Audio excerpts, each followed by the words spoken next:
emocionante, diplomada en terapia gestal, consultora en grupos de autoayuda y un gran ser humano a quien debo parte de mi formación. Sea usted bienvenida. Dando pie a esta invitación de la maestra Karina me hizo, que por cierto le reclamé mucho tiempo haberme invitado, pero bueno, no dejo de invitarme. La ponencia o la plática que hoy estaré con ustedes será duelo y psicopedagogía. Esto déjenme decirles que es algo que he trabajado mucho con el doctor José Manuel. De alguna manera ha sido mi asesor de la tesis de doctorado y que de alguna manera ha tenido esta parte de la línea en este sentido. Entonces, me gustaría aclarar algunos conceptos, ¿verdad? Sobre todo la parte tanatológica, que es el campo de acción y de investigación referida a nuestra relacionalidad con la muerte, la cual se centra en la búsqueda de alivio, sentido y trascendencia como principios ordenadores de nuestras experiencias con la muerte de nosotros. Esto es desde la tanatología educativa. Y el duelo es un proceso evolutivo, dinámico y funcional. Este concepto lo vamos a trabajar más adelante. Y la psicopedagogía como la disciplina que aborda todo lo relativo a la educación desde una perspectiva psicológica. Entonces, partimos de ahí, ¿ok? La perspectiva psicopedagógica del duelo, como he titulado la ponencia, hace necesaria una aclaración con respecto al duelo, pues no ha sido un tema educativo de primerísimo orden, al contrario, es un tema marginal que nunca, absolutamente nunca, se aborda en la escuela, mucho menos se habla de ello.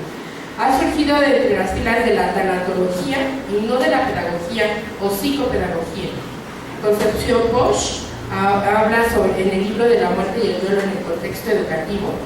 Ha sido estudiante y discípula de Neymeyer, que Neymeyer habla sobre las tareas del duelo.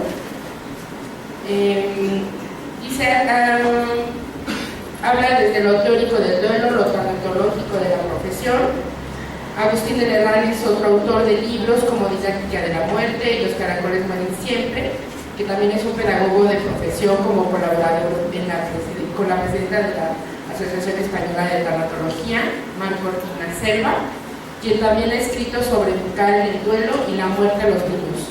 Y Rafael Valdegaza, que él es pedagogo de profesión, pero que finalmente se dio cuenta que había la necesidad de abordar esta parte de lo que es la muerte, ¿no? Y no visto nada más en los niños, aclaro eso, lo que es la muerte en el sentido del ser humano, ¿no? Y la parte conceptual de la tanatología.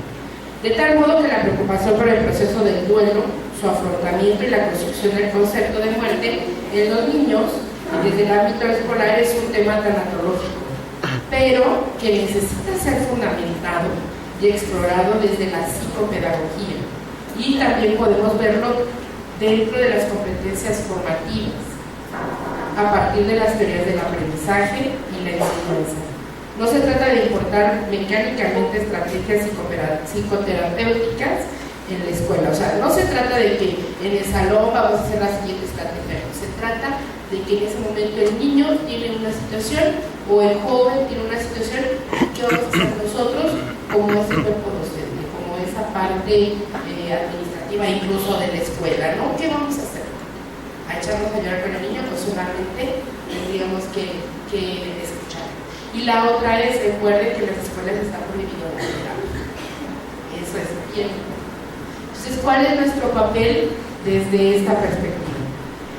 Lo anterior me obliga a hacer el siguiente rodeo. En los últimos 50 años, precisamente menos porque yo nací en 69, entonces eso es menos de 50, ¿verdad? Se ha venido desarrollando un creciente interés por temas referidos al duelo, la muerte, la pérdida, y yo agregaría aquí y la enfermedad, y los cuidados al final de la vida. De una manera u otra, aglutinados alrededor de la tanatología, en un primer momento, el voluntariado de los tanatólogos prácticos fueron quienes asumieron el compromiso de difundir e ir ampliando el campo de acción de un conjunto de prácticas, dieron en llamar prácticas tanatológicas. mayormente al interior del hospital y la clínica, siguiendo las ideas de Elizabeth Kubler-Ross. En un segundo momento, el desarrollo de la tanatología fue impulsado por un número cada vez más grande de profesionistas que, habiendo pasado por el voluntariado, empezaron a hacer aportaciones de sistematización en diferentes aspectos como la antropología de la muerte, la bioética, la psicología de la personalidad, la psicoterapia, la educación para la muerte, los cuidados paliativos y el duelo. Debido a esas acciones, se publicaron textos y se recuperaron otros que ya habían sido escritos, no siempre bajo el rubro de tanatología, con el propósito de aportar un sustento teórico a un conjunto de prácticas que necesitaba más que una buena voluntad de los participantes. Ahora bien, desde mi punto de vista, estamos entrando en un tercer momento de mayor sistematización de la tanatología. Por lo menos en el interior del INPO, donde hemos distinguido que las distintas prácticas tanatológicas deben corresponderse a ámbitos profesionales para evitar que la invasión de roles y competencias para las que no necesariamente estamos formados, lo que ha llevado a distinguir campos de acción y de investigación, cosa que ya ayer habíamos abordado en la mesa de investigación, y lo que es tanatología médica, tanatología educativa, psicotanatología, tanatología social. También nos hemos dado cuenta que la tanatología posee en sí misma una dimensión transpersonal de la que no podemos sustraernos. Temas como la trascendencia, el sentido de la inmortalidad, tienen presencia en los sistemas tanatológicos, tanto metafísicos como no metafísicos. Por otro lado, la necesidad de una antropología filosófica de la tanatología y la necesaria discusión de un estatuto epistemológico o metodológico nos plantean un reto mayor, pero en definitiva implazable. Y ahí es donde se relacionan la tanatología y la educación como un campo de la misma tanatología. Los tres momentos en el desarrollo de la tanatología mencionados arriba: primero, aparición de tanatólogos prácticos voluntarios. Segundo, tanatólogos como una mirada disciplinar externa. Tercero, tanatólogos en proceso de consolidación. No constituyen una secuencia, ni siquiera debemos pensarlo. O sea, no quiero que, porque dije 1, 2, 3, vayan a pensar que así se dieron. ¿Okay? Podemos decir que más bien se traslapan y se convierten como un espectro disperso y desorganizado de opiniones. Nos damos cuenta que el discurso hegemónico kubleriano, aún en instituciones como el centro médico, todavía por ahí vemos a gente que son voluntarias y que están dando atención a la gente que está esperando su quimioterapia o su radioterapia o a los familiares. En la actualidad lo sabemos de dos grupos importantes. También otro está en la Escuela Superior de Enfermería y Obstetricia, el ESEO en el Poli. Actualmente ya tienen la materia de tanatología como parte de su plan de estudios. Y también en la misma institución de la ESEO, del Poli, están dando el diplomado en tanatología. Entonces, de alguna manera nos damos cuenta cómo la parte educativa es tan importante y trascendente dentro de la formación. Y no solo porque se dedican ellos a este cuerpo médico, sino porque, como ya lo dijimos hace rato, la relacionalidad, cómo la tanatología está enfrente, atrás, en el pasado, en lo que más quiero, en mí mismo, ¿no? Ok. Y ahora se está por implementar un diplomado en esa área. Entonces, la AMTAC, cuyo fundador fue el doctor Alfonso Reyes Ubiría, por poner algunos ejemplos. Por lo tanto, el desarrollo de la tanatología, como lo he descrito, solo se puede encontrar al interior del Instituto Mexicano de Psicología, en sus 4 áreas, como resultado del trabajo de algunos de sus docentes y, por supuesto, del doctor Marco Antonio Polesco. El voluntariado, principalmente en relación al cuidado del moribundo, se difundió rápidamente en los Estados Unidos desde la perspectiva kubleriana y en Inglaterra desde la perspectiva de Cecil Saunders. Para 1971 ya se consideraban dichas labores como un oficio relativo en la tanatología. Los llamados hospicios que estaban en Estados Unidos y que de alguna manera ya consideraban atender a toda la gente, familiares y enfermos, que de alguna manera se acercaban. Posteriormente serían los enfermos de SIDA y otros enfermos crónico-degenerativos, que obviamente la demanda fue muchísima, al punto de que los tanatólogos de aquellos años no habían tenido el tiempo de detenerse a teorizar, y entonces solamente se dedicaban a hacer práctica, ¿no? a practicar, pues le llegaba el paciente y obviamente pues ellos los tenían que atender y tenían que ver de qué manera podían disminuir esa parte de aflicción. Algunos principios heredados, se tomaban en cuenta algunos principios heredados de Elizabeth Kubler-Ross, Cecil Saunders y David Kessler. Los tanatólogos prácticos se caracterizan por la búsqueda de prescripciones para la solución de problemas prácticos inmediatos en relación al moribundo y al duelo, y algo que sea con su muerte en lo personal, médico y en la familia. El seminario instituido por Kubler-Ross en 1969 giraba alrededor de temas como filosofía, teología, moral y religión. Para poder comprender el proceso de morir y desarrollar una actitud acorde que Kubler llamó actitud humanitaria, el acompañamiento, la atenta escucha, la buena palabra y la actitud humanitaria, o sea, la moral, se volvieron los lugares comunes entre los voluntarios tanatólogos prácticos. Muchas veces se confundía la evangelización con el apoyo psicológico, exagerando la necesidad de la aceptación. No te preocupes, van a ir a un buen lugar, ya están con Dios, están en un mejor lugar. Y entonces muchas veces la gente que había tenido alguna pérdida era lo que menos quería escuchar, ¿no? Ya mira desde allá del cielo, y eran errores que cometíamos mucho, decir, mira desde el cielo te está viendo. Caramba, ya me sentí visitada todo el tiempo.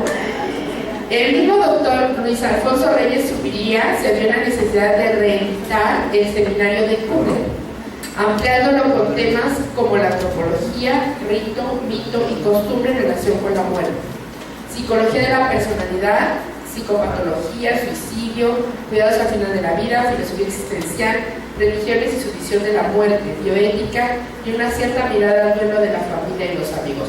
Por lo menos tenían esa parte como de te voy a escuchar, pero ya un poco más fundamentado, lo que ayer comentábamos también en esta parte de darle esa teoría, esa fundamentación a la práctica que yo estoy llevando a cabo. Dice, la AMTAC nunca persiguió la profesionalización del tanatólogo, salvo la experiencia de la maestría en tanatología, avalada por la Universidad Nacional Autónoma de Tamaulipas y que coordinaba el doctor Reyes Zuviría. Misma que duró solamente 2 años, porque obviamente no tuvo un seguimiento como tal. Los diplomados en cambio están más orientados al público desde la premisa: ¿qué necesita conocer el tanatólogo sobre el tema de la muerte? Y de esta manera se abrió el espacio de un sinnúmero de ciencias auxiliares de la tanatología, que no perseguían dar una perspectiva propia, construida desde dentro, sino como un apoyo temático y teórico desde las disciplinas externas a ella. Muchas escuelas de tanatología retomaron dicha propuesta. El caso del Instituto Mexicano de Tanatología y el Instituto Mexicano de Psico-Oncología son el ejemplo. La AMTAC fortaleció su práctica con la logoterapia de Viktor Frankl, mientras que en el INPO adoptó un enfoque humanista gestáltico y el Instituto Mexicano de Tanatología un enfoque ecléctico, pues sus docentes y escritores van de la terapia racional emotiva a la logoterapia, y de ahí a las neurociencias y los enfoques de autoayuda, coaching y counseling.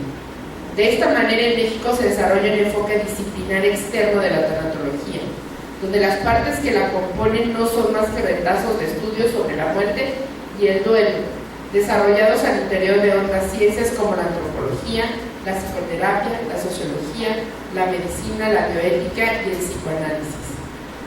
La institucionalización del doctorado en tanatología en el INPO ha resultado un acontecimiento de orden nacional e internacional. Ojo en esto, por favor. Sobre todo porque en toda América Latina solo se tiene noticia de otro doctorado en tanatología clínica en Puerto Rico. Y de ahí en fuera, en el mundo no hay un doctorado en tanatología. Dice, por lo tanto, que resulta un reto para nosotros el legitimizarlo. socialmente y respaldarlo con trabajo de investigación de campo. Tenemos que reconocer entonces que limitarnos a ser tanatólogos prácticos y voluntarios, así como profesionistas tanatólogos con una mirada disciplinaria externa, pues no basta. Debemos avanzar en la consolidación de una identidad del tanatólogo con mayor autonomía, presencia social y desarrollo de una producción teórica propia, desde dentro, desde lo tanatológico. Y es por eso que aquí me resulta tan importante hacer la relación de la educación, o por lo menos conocer lo que es la relación de la educación y la tanatología. En el IPO, desde ya hace algunos años, venimos discutiendo los campos de la tanatología. Cada campo se identifica con algunas profesiones, base que aportan conocimientos básicos a cada uno de ellos y que permiten el desarrollo de formas particulares de intervención, estrategias específicas y de un entendimiento transdisciplinario. El duelo en el campo de la tanatología educativa se ha generado 3 tesis doctorales a lo largo de 9 generaciones y está por concluirse otras. Los temas que tratan esta relación a la tanatología educativa como perspectiva tanatológica de la educación, el duelo en estudiantes de nivel bachillerato, estrategias psicopedagógicas en el acompañamiento del duelo en niños, la propuesta de un taller permanente en la UPN Ajusco como espacio de acompañamiento terapéutico a estudiantes en duelo, la función orientador-tutor como espacio de intervención psicopedagógica en el duelo y las pérdidas, y la revisión del currículo de enfermería y la inclusión de temas tanatológicos en el plan de estudios, entre otros. Aquí también me faltó mencionar, en el plan de estudios de la FES Iztacala también se está tratando de implementar la materia de tanatología conmutativa. Entonces, es ahí la parte educativa, entre otros. Sin embargo, llevar el tema del duelo y la muerte al ámbito escolar requiere del desarrollo de un fundamento psicopedagógico. O sea, no se les olvide el concepto que ya lo comentamos.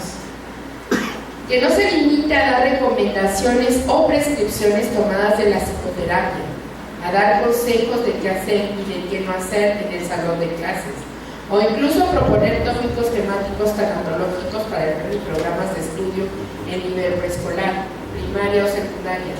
Necesitamos ante todo desarrollo de fundamentos, un conocimiento que oriente y fundamente las prácticas que proponemos y que ya estamos haciendo como educadores tanatólogos o como tanatólogos educadores, como lo quiera ver. Así que avanzar en la dirección me ha llevado a plantearme el tema, la perspectiva psicopedagógica del duelo. Alrededor de dicho tema identifico el siguiente mapa del territorio de mi investigación. El duelo como proceso evolutivo, dinámico y funcional. El duelo es un proceso que depende de la madurez cognitiva y emocional. Es un proceso psicogenético, esto es un proceso que depende de la madurez y desarrollo de la psique, para la cual se recurre a la psicología infantil para entender su génesis, tanto en el desarrollo de las capacidades y habilidades que los sujetos ponen en funcionamiento durante el duelo, así como el proceso propiamente dicho. Aparecen elementos que pueden ser potenciados, estimulados o configurados desde la psicopedagogía. Tal es el caso de la inteligencia emocional y el proceso de duelo, la resiliencia y el afrontamiento propiamente dicho, pues contienen elementos susceptibles de ser aprendidos y enseñados para poder explicar la relación en estos elementos con la psicopedagogía. Es importante. Hace rato el maestro Guapio, estábamos comentando precisamente esta parte de cómo poder escuchar, acompañar a la familia de ese niño que está teniendo problemas, ¿no? Cómo poder contener a ese niño que está teniendo los problemas y cómo no verse como los otros. ¿Qué sucede en esta parte? Y no es la terapia, sino es esa parte de contención. ¿Qué estamos haciendo? Y si realmente la manera en como le dice, estás enfermo, se te perdió esto, demás, si es la manera adecuada de comunicarnos con ellos, porque a veces se nos olvida quiénes son y cuántos años tienen. Y sobreestimamos o subestimamos lo que ellos pueden entender. Para poder explicar la relación de estos elementos con la psicopedagogía es importante primero clarificar qué estoy entendiendo por proceso de duelo y por qué digo que es psicogenético. La pérdida y el proceso de duelo, por definición, el duelo es la reacción ante la pérdida, pero debemos aclarar que no de cualquier pérdida, sino de una que constituye un acontecimiento en la vida de los sujetos, alguien que verdaderamente sea importante en la vida. Una pérdida capaz de partir en dos la vida de un antes y un después, es decir, una pérdida tal que una vez que sea acontecida la vida de los sujetos, nuestra vida ya no vuelve a ser lo mismo. Es así como deviene la experiencia del duelo como proceso que nos permitirá regular y rearmar los aspectos de la vida que la pérdida desestructuró. Siguiendo a Alba Payas y al doctor Manuel López, diríamos que el duelo, para su resolución, exige de una manera o de otra resolver 4 tareas. El cómo la resolvamos implicará algunas variantes, y ahí es donde digo que existen tipos de duelo, solo variantes del duelo, y formas en que cada quien vivirá su propio duelo. Dichas tareas son: primera, anticipación, disrupción y trauma en la pérdida. La primera tarea. Las pérdidas no se planifican, aparecen en nuestras vidas por el simple hecho de nuestra condición contingente y precaria. No tenemos el futuro seguro, no es que yo diga, mañana voy a perder, no. Siempre habrá incidentes y accidentes que nos lleven a vivir la separación, el desempleo, la muerte o la frustración por no lograr nuestras metas e ideales. Sin embargo, en algunas pérdidas habrá elementos anticipatorios, como en el caso de una enfermedad terminal, o elementos disruptivos que nos permitan y nos tomen por sorpresa, como en el caso del accidente. Por tanto, si el acontecimiento de pérdida es traumático, lo será más o menos en función de los elementos anticipatorios o disruptivos. Si anticipamos la pérdida del trauma, puede ser menor. Si no nos es posible anticiparla, será mayor. Sin embargo, el elemento determinante será siempre la madurez de la estructura psíquica de los humanos. La segunda tarea, protección y defensa. Segunda tarea, ante el acontecimiento de la pérdida. El yo se ve amenazado, la amenaza de su aniquilación, por lo que se desplegarán mecanismos de defensa que tendrán como objetivo postergar, negar, aplazar o evadir nuestra conciencia de que el otro ha muerto, ya y no volverá a hacerse presente. A constatar el imperativo de la realidad, la diferencia entre el yo y el otro es precisamente que él ya está muerto y yo sigo vivo. Los mecanismos de defensa son aquellos mecanismos principalmente inconscientes que los individuos emplean para defenderse de emociones o pensamientos que producirán ansiedad, sentimientos depresivos o una herida en la autoestima, y si llegasen a la conciencia, no se defienden de los efectos traumáticos, los disruptivos del acontecimiento de la pérdida. Su eficacia no permitirá transitar a una nueva dimensión total. Por ahí recuerdo que alguien que quiero mucho en algún momento de mi vida me dijo que estaba preocupada por mí, por mi desestructuración de yo. Cuando me dijo eso, después me puse a leer, obviamente entendí que era irme de un lado a otro, no tener una guía, una línea, que aparentar no ser y no estar. Eso fue el 3. Conexión e integración, tercera tarea. Para poder elaborar el duelo, debo rearmar o reestructurar la vida cotidiana en la que me desenvuelvo. Esto implica integrar el acontecimiento de la pérdida de mi vida, aprender a vivir a pesar de la ausencia, a sobrellevar el vacío, sanarlo definitivamente, lo que Bowlby llama reestructurar la vida cotidiana. ¿Okay? Fácil pero no sencillo. 4. Encontrar sentido, dimensión informativa a un cuarto momento. Si nos preguntamos, ¿qué aprendí de esta pérdida? ¿Qué me dejó de ganancia? Dichas preguntas tendrían que ser el colofón de mi proceso de duelo. Deben aparecer al final del proceso, pues son preguntas que me llevan a la búsqueda de sentido. La búsqueda del ser humano por encontrar un sentido de vida constituye una fuerza primaria. Dicho sentido es único y específico para cada una de las personas y corresponde a cada uno encontrarlo. Más que preguntar ¿qué puedo esperar de la vida?, hay que preguntarnos de manera personal: ¿qué espera la vida de mí? ¿Hay algo que pueda hacer yo y nadie más que yo? ¿Existe algún proyecto que desearía muchísimo realizar? ¿Acaso he dejado de hacer aquello que tanto me apasionaba por causa de los deberes del mundo? ¿Puedo ser testimonio de la libertad del ser humano al transformar la tragedia, la enfermedad, el fracaso en un logro personal? ¿Soy capaz de amar a alguien? Y esa es la pregunta. Por lo tanto, psicogénesis del duelo dice que el duelo depende de la madurez emocional y cognitiva de los sujetos y tiene su origen en la infancia. Desde la perspectiva psicoanalítica, las experiencias de destete, separación e individuación son experiencias parecidas al duelo adulto.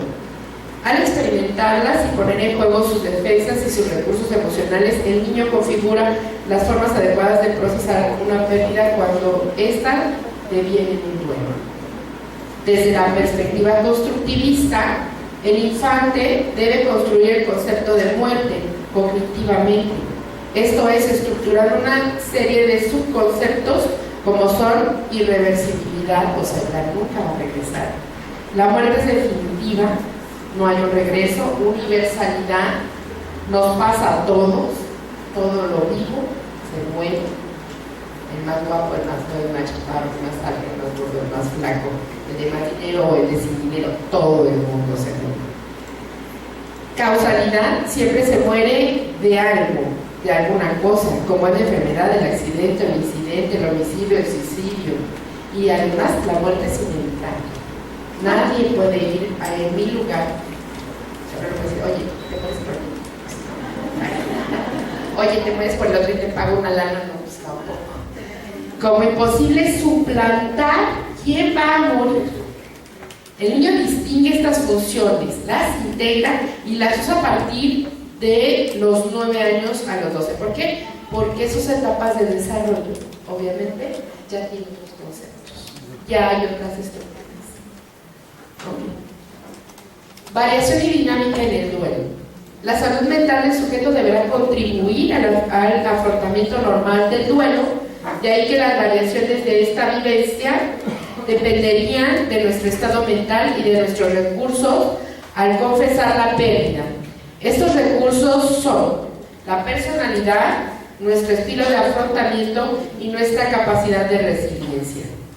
Variación contra taxonomías de duelo. Por lo tanto, cuando decimos que el duelo puede ser normal, complicado, patológico, o cuando decimos que el duelo es silente o postergado o enterrado, ¿a qué nos referimos? Debemos entender estos conceptos como variaciones del mismo proceso, debido a características personales o a condiciones externas. Esto es, una personalidad neurótica, un afrontamiento ineficaz, una incapacidad resiliente pobre, dará como resultado una prolongación del proceso o una profundización de los síntomas. A esto llamaremos duelo complicado. Cuando la pérdida se vuelve traumática o estamos en presencia de una psicopatología como depresión, ansiedad, algún trastorno de personalidad, esto impedirá que el itinerario del duelo se desarrolle normalmente, dificultándonos o anulando nuestra capacidad de procesarlo. Estamos, por tanto, ante un duelo patológico.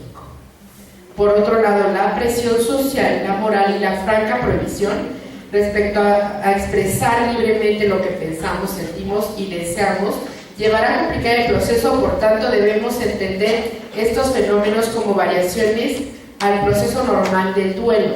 Sería un error pensar que los duelos dependen del tipo de la pérdida, desde mi punto de vista, de las condiciones en que acontece o del apoyo social. En general, todas estas condiciones hacen variar el proceso, que sobre todo que depende de nuestra condición mental y la fortaleza emocional. O sea, no es tanto qué tal se está trabajando conmigo, sino cómo me siento yo, ¿no? Por otro lado, la presión social, dice, las funciones de duelo, así como el duelo tiene una función adaptativa. Por ahí me voy con la que sigue. ¿La que sigue? Ok. Así como el duelo tiene una función adaptativa, pues nos ayuda a procesar las emociones, a reestructurar nuestra vida cotidiana y encontrar sentido a la vida a pesar de lo perdido. En otras palabras, a seguir vivos en condiciones distintas, pues tras la pérdida nuestra vida cotidiana cambia. No obstante, el duelo también tiene una función formativa. Y en esta parte de adaptación, acomodación y asimilación, se convierte en una experiencia que exige transformación, conocimiento, aprender, desaprender, pero sobre todo un acontecimiento que nos invita a la reflexión sobre lo que somos, nuestra condición finita, el compartir nuestro sufrimiento y sacar algo en claro de todo ello, incorporándolo a nuestras vidas. A esto se le llama función formativa. Y por último, posee una función social, pues el apoyo, la comunicación, el consuelo y la resignificación se realizan en grupo. Esto se requiere del fortalecimiento de nuestros lazos sociales, es decir, la función socializadora del duelo. De repente tenemos una pérdida y nos metemos abajo de la cama, no queremos hablar con nadie, no lo necesitamos, no pero ¿y qué pasa cuando yo de alguna manera comienzo a hablar sobre esto? Sobre cómo me siento, cómo la estoy pasando. Luego dicen, es que, ¿qué va a pensar la gente de ti? ¿Qué crees? Y no me... Lo importante es cómo me siento yo. Y si eso me ayuda y la otra persona está dispuesta, pues adelante. Duelo y psicopedagogía. Por favor, la que sigue. Como ya vamos viendo, es susceptible de relacionar el duelo, obviamente, con las teorías de desarrollo, que son los pilares de la psicopedagogía, ¿verdad? Las teorías de desarrollo, la educación y pues el acontecimiento de la pérdida afecta profundamente la vida de los sujetos, sobre todo a los niños y a los adolescentes, quienes necesitan apoyo para transitar una experiencia que es novedosa, disruptiva en sus vidas y para lo que sus recursos físicos, cognitivos y emocionales apenas están formando. De esta manera, la escuela puede proporcionar apoyo como red de acogida, escuchar, permitir la expresión de las emociones, el planteamiento de dudas, el resolver confusiones y el no sentirse solos se puede potenciar desde la escuela, ¿no? ¿Quién no ha visto al niño calladito ahí hasta el fondo o al joven que de repente se le ve llorar y demás? Ya me distrajo. Ok, generando una conceptualización apropiada, pero también un saber que les permite encontrar sentido y respuestas, aunque sean prohibiciones, ayudará a enfrentar la ansiedad, el miedo y la crisis de sentido en que se puede estar viviendo. Puesto que el proceso requiere una adecuada expresión de las emociones y el entrenamiento de una autorregulación emocional, así como de una adecuada cognición de lo que se va sucediendo, la inteligencia emocional y el afrontamiento se pueden apoyar desde la escuela, a partir del uso de estrategias de aprendizaje colaborativo y un acompañamiento educativo en el duelo. Todo esto requerirá de una actitud comprensiva y tolerante por parte del docente y por parte del grupo, quien también aprenderán de la muerte y del duelo al acompañar a un compañero en tales circunstancias. De repente entre ellos mismos se ayudan, se acompañan, se aconsejan, ¿no? Y entre ellos mismos, cuando mi papá dejó a mi mamá, pues yo hice esto, le aventó sus cosas por la ventana, yo le ayudé. Entonces tú también ayúdale. Y es verdad, o sea, a lo mejor ahorita da la risa, pero cuando estás con ellos y los escuchas, o sea, como maestro o como acompañante, de repente sí te queda esa parte de ¿cómo lo voy a apoyar? Dice, ¿cómo en la muerte, siendo un evento cotidiano y natural, no se trabaja dentro del aula escolar? Es por ello que dentro de nuestras propias propuestas actuales en torno a la educación para la convivencia con la muerte lo planteamos desde la escuela. Bosch y Herrero al respecto menciona que la escuela, siendo un lugar donde conviven niños y adolescentes, la muerte parece no tener cabida. Esta autora plantea unas interrogantes. ¿Por qué nos planteamos educar para la muerte? ¿Qué justificación patológica se puede esgrimir para prohibir las vivencias educativas en torno a la muerte, qué razones hay para educar sexualmente y no tanatológicamente, cómo explicar a los niños la experiencia de la muerte y hacer frente a sus preguntas, cómo se trata la muerte en los círculos educativos, cómo ven y qué viven la muerte los educadores, qué actitudes y qué valores surgen en torno a la muerte, cómo elaborar el duelo tras la muerte de un ser querido. Y bueno, cuando estas preguntas, si se fijan, involucran a todo lo que tiene que ver con la gente que está con los alumnos dentro de una aula, pero también acompañándolos dentro de la institución. Las respuestas en la mayoría de los casos es que no tienen las herramientas pedagógicas para educar en el contexto de la muerte. El abordaje, además de todo ello, conlleva las experiencias propias con respecto a este tema. La muerte es un contenido que evita, incluso culturalmente se percibe como una desventura para el que muere y para las personas sobrevivientes desde la infancia. En casa se educa para que nos mantengamos lo más alejados del tema de la muerte. La muerte se percibe como un misterio, sabemos que es inherente a la condición humana. Lo dice Orellana, dice que a lo largo de la existencia personal el ser humano irá descubriendo en ese lado penoso de la realidad que constituye para cada cual el problema de la enfermedad, el dolor y sufrimiento. Telegram y Cortina, en una investigación de hace 10 años, titula La práctica del acompañamiento educativo desde la tutoría en situaciones de duelo. Habla de una formación del profesorado desde la didáctica, la orientación educativa, a la que denominan educación para la muerte y didáctica de la muerte. En dicho artículo, los autores comparten algunas fuentes para educar desde el aula, marcando las ventajas y desventajas. Y bueno, una de las ventajas de las fuentes externas, personales, utilizan el método ¿y tú qué haces?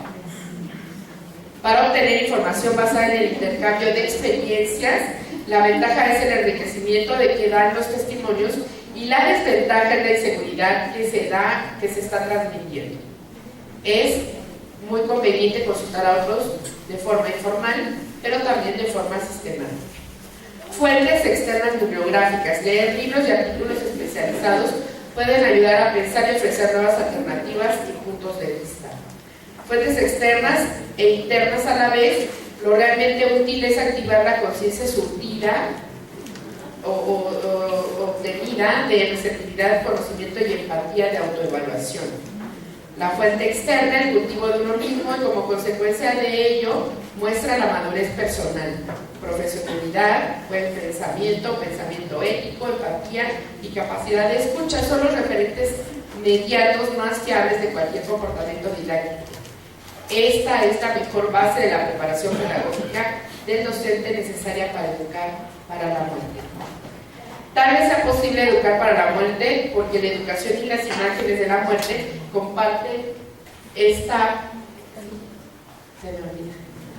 Tal vez sea posible educar para la muerte porque la educación y las imágenes de la muerte comparten esta extraterritorialidad respecto de lo cotidiano, esa desviación a la que el icono remite de manera continua. Más aún, la anulación del discurso sobre la muerte, el gran silencio sobre ella.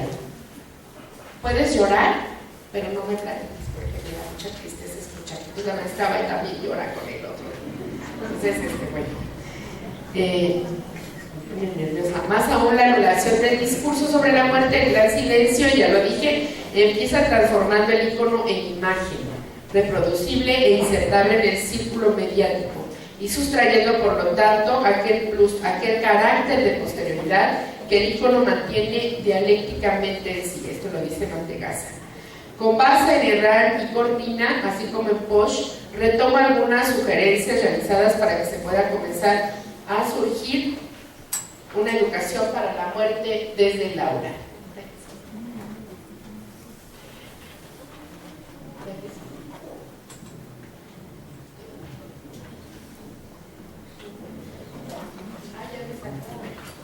Docentes, directivos y padres conozcan el tema de la educación para la muerte, pero sobre todo que tengan elaborada su propia muerte y la muerte de sus seres significativos, así como elaborando sus duelos, obviamente en medida de lo posible.